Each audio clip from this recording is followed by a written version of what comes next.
First on BBC Two Wales, a summary of the news with Fiona Bruce.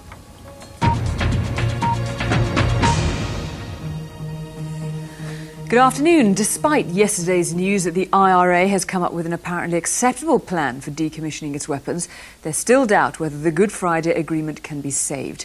The Ulster Unionists have been expressing their doubts, and this afternoon they're meeting the body responsible for overseeing weapons disarmament.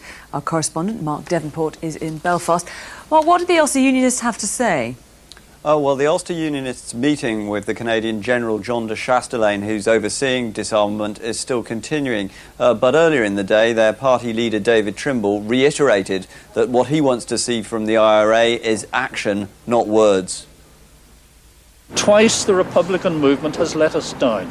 We don't intend to be let down a third time. So I think we now have no alternative but to say to the Republican movement that it's time you did the business. You should have done it a long time ago, and it's time to do it now. It's approaching, Mark, for the possible suspension of the Northern Irish Assembly. What hope is there now for the Good Friday Peace Agreement? Well, if there isn't a positive response from the Ulster Unionists, which they are ruling out in the absence of an actual act of IRA disarmament, the government may have to take a decision around the end of this week about suspending the Northern Ireland Assembly or calling fresh elections. There's a lot of speculation right now that it might go for a short-term suspension, possibly even on Thursday of this week, and that will buy it some more time in the hope that the parties will be able to overcome their differences and that possibly the IRA might move ahead and actually disarm. Mark, thanks very much indeed. Anti-terrorist police have now finished collecting the evidence relating to the bomb which exploded in Ealing last Thursday. The repair work to the buildings damaged in the blast has started in earnest. However, detectives investigating the attack, blamed on the real IRA, say the response from the public to CCTV pictures of the bomber has not been very good. The Italian fertility doctor who created the world's oldest mother says he's prepared to start cloning humans later this year. Dr. Severino Antinori claims 200 couples, including 8 from Britain, have volunteered to take part in cloning experiments. But his proposals have sparked an ethical debate which is dividing the scientific community. The infertility couples are the ones that make those decisions, not us. Not them. Nobody else. If they choose to reproduce via this mode, they will reproduce via this mode. There are a lot of abnormalities in the animal experiments so far, quite a poor success rate, and it's quite unthinkable that one could now proceed to doing some kind of human trials. A 9-year-old boy who was tortured by rebels in the West African state of Sierra Leone has been unable to receive medical help in Britain. Bureaucracy is preventing doctors from treating Issa Kamara for his burns. Sangeeta Maiskar reports. Issa Kamara is 9 years old. A victim of Sierra Leone's brutal civil war, he was captured by rebel forces and viciously tortured.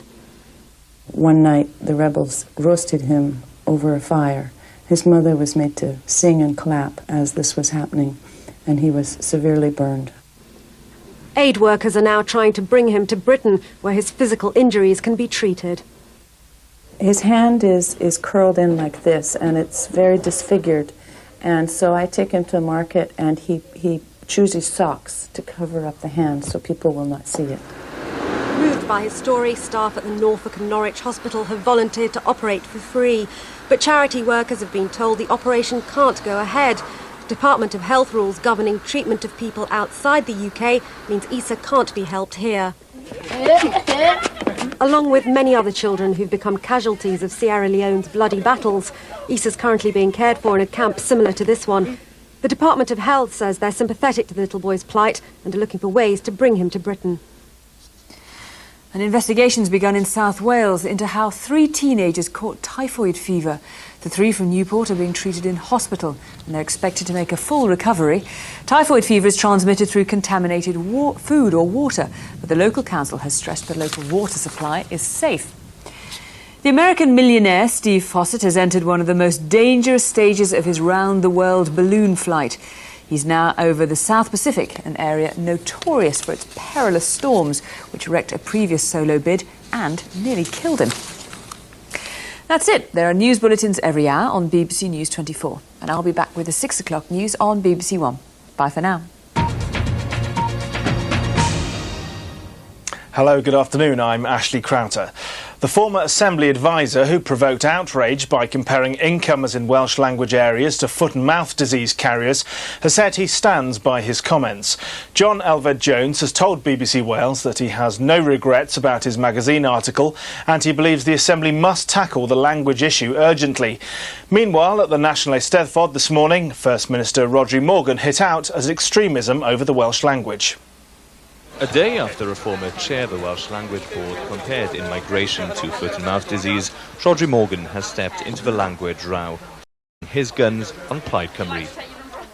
Plaid Cymru have a problem at the moment between that part of the party which wants to appeal to the South Wales valleys and the old Saunders-Lewis faction which really wants to just look after the interests of the so-called Welsh-speaking heartlands of the West and North West. Rhodri Morgan's remarks came as Labour launched its policy document on bilingualism. Those proposals include plans to increase resources for adult learners and expand the provision of Welsh medium education. Plaid Cymru, though, is spitting blood at what Rhodri Morgan has said. It's a pity that he's chosen to move in this direction, and I really think it is very, very important for Labour, for its political credibility as a party of government that wishes to remain as a party of government in Wales. It's very important for it that it actually shows that it's prepared to engage constructively with these issues. Meanwhile, the former Welsh Language Board chair who wrote that article comparing immigration to foot-and-mouth disease was unrepentant today. But I don't regret writing the article because I genuinely feel that the article needed to be written at this time. The inescapable fact of life is that the indigenous culture of rural Wales, to a very considerable degree, is being very quickly, not slowly, quickly eroded. All of which adds to an increasingly fractious atmosphere here in the National Eisteddfod. Increasingly, the mood is reminiscent of the 70s and 80s, with big and bitter battles being fought over the Welsh language. Rhys Evans, BBC Wales Today, Denbigh. An investigation is underway into an outbreak of typhoid fever in Newport. 2 boys and a girl aged between 11 and 16 are being treated at the town's Royal Gwent Hospital.